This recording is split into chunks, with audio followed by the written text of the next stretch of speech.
One of the common questions that we're asked, or that our clients think and don't say, is why in the world would I come to a law firm to get my taxes prepared when I can go to an H&R Block or some other low-cost provider and get the same service? And I think that's a critical question because it shows that our clients are thinking from a fiscal responsibility standpoint. It does not make sense to spend more money than you need to get the solution that you're looking for. And we absolutely agree with that. The thing that is important to understand when it comes to the world of tax is that things are simply not how they appear.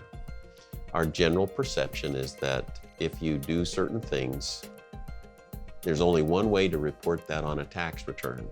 And so if you have a W-2 wage or self-employed or have any other number of financial transactions that occur during the year, sale of a house, for example, that those all get put on a tax return, and there's only one way to do that.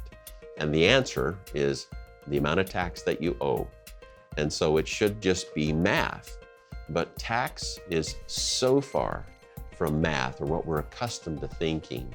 The reality is that the same set of circumstances can be reflected on a tax return probably 2 to 3 dozen different ways with the same number of differences in the result. So you could make a lot of money and pay no tax, or make a lot of money and reflect it a different way and pay a lot of tax.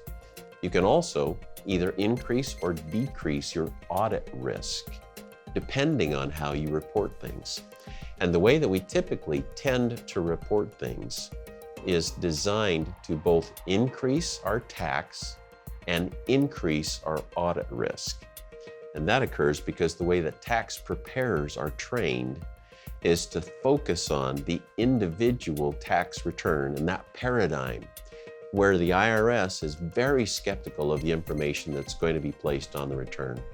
And in fact, the rules and procedures that are applied there are very restrictive, and in many cases are only remotely related to the laws that Congress has passed that governs it.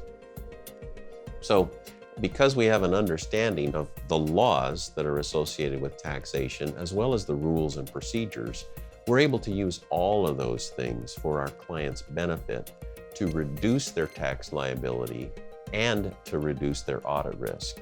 And we believe that's what represents a successful tax strategy. If you just pursue one or the other, you're missing the sister.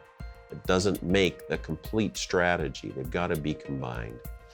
If you were to compare for any tax year, our client base, which is similar to the general demographics of the United States in many ways, the average return size, a refund for our clients would be 4 times as large as what an average return across the United States would be. But the audit risk for that same return would be less than half of the typical audit risk that any taxpayer would experience. Yeah, and we're also using our day-to-day experience to feed back into our tax preparation policies and procedures to make sure that we're achieving the best result for our clients this year and every year into the future.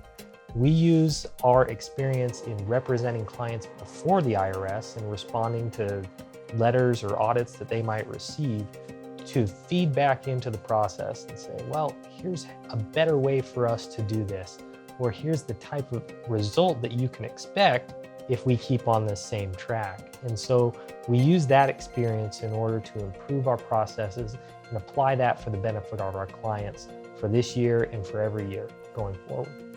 So if you have a tax question, or if you would like to have a complimentary tax review of past years or a consultation with the firm, you can contact us and we'd be happy to arrange that at your earliest convenience.